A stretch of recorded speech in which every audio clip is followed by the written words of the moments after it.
Bhagwan Sri Ramanas Maharishi views on death. Devotee asked, "What is death? Is it not the fall of body?" Maharishi said, "Do you not desire it in sleep? What goes wrong then?" Devotee asked, "But I know I shall wake up."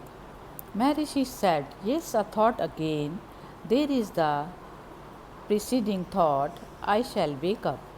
Thoughts rule the life. Freedom from thoughts is one's true nature, bliss. Death is a thought and nothing else. He who thinks raises troubles. Let the thinker say what happened to him in death. The real I is silent. One should not think, I am this, I am not that. To say this or that is wrong. They are also limitations. I am alone is true. Silence is I. Devotee asked, "If a person whom we love dies, grief results. Shall we avoid such grief by either loving all alike or by not loving at all?" Maharishi said, "If one dies, there is grief for the other who lives. The way to get rid of grief is not to live. Kill the one who grieves. Who will then remain to suffer? The ego must die. That is the only way. The two alternatives amounts to the same state. When all is the self, who is there to be loved or hated? There is a class of people who want to know all about their future and past births. They ignore the present. The Lord from the past is the present misery. Why recall the past? It is a waste of time. The self is the electricity dynamo, the mind is the contact switch, board, while the body is the lamp. When the karma hour comes to give death, the mind switches off the current and withdraws the light life from the body. Both mind and vitality are manifestations of the supreme life force, the self. Devotee asked, "Can the yogis show the dead to us?" Maharishi said, "They may, but do not ask me to show them, for I cannot. Did we know our relatives before their births, that we should know them after their deaths?"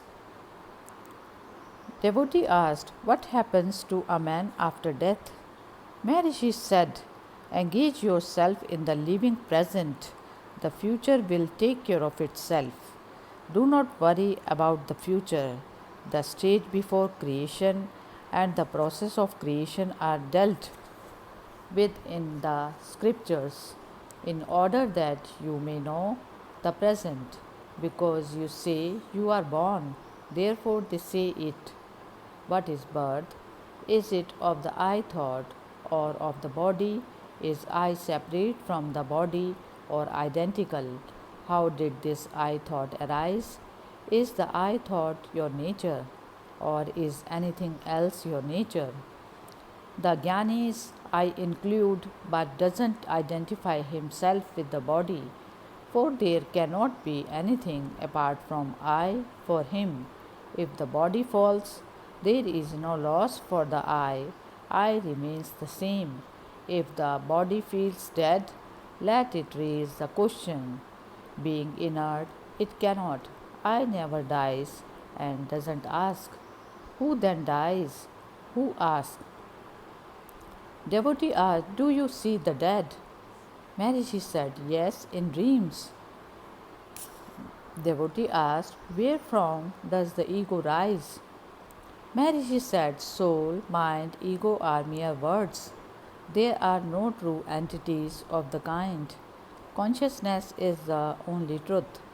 Forgetfulness of your real nature is the real death. Remembrance of it is the true birth. It puts an end to successive births. Yours is then eternal life. How does the desire for eternal life arise? Because the present state is unbearable. Why? Because it is not your true nature. Had it been your real nature, there would be no desire to agitate you. How does the present state differ from your real nature? You are spirit in truth. Man considers himself limited. There arises the trouble. The idea is wrong. In sleep, there was no world, no ego, and no trouble. Something wakes up from that happy state and says, I.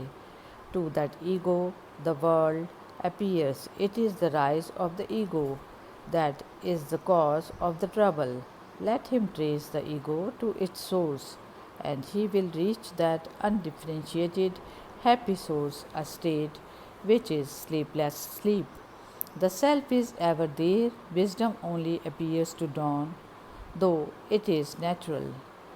Devotee asked, are ego and the self the same?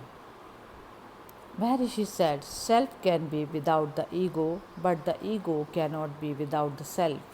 Egos are like bubbles in the ocean. Impurities and worldly attachments affect only the ego. The self remains pure and unaffected.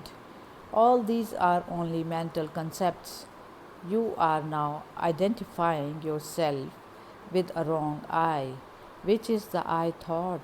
This I thought rises and sinks, whereas the true significance of I cannot do so.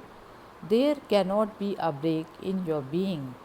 The father of your personal I is the real I, God.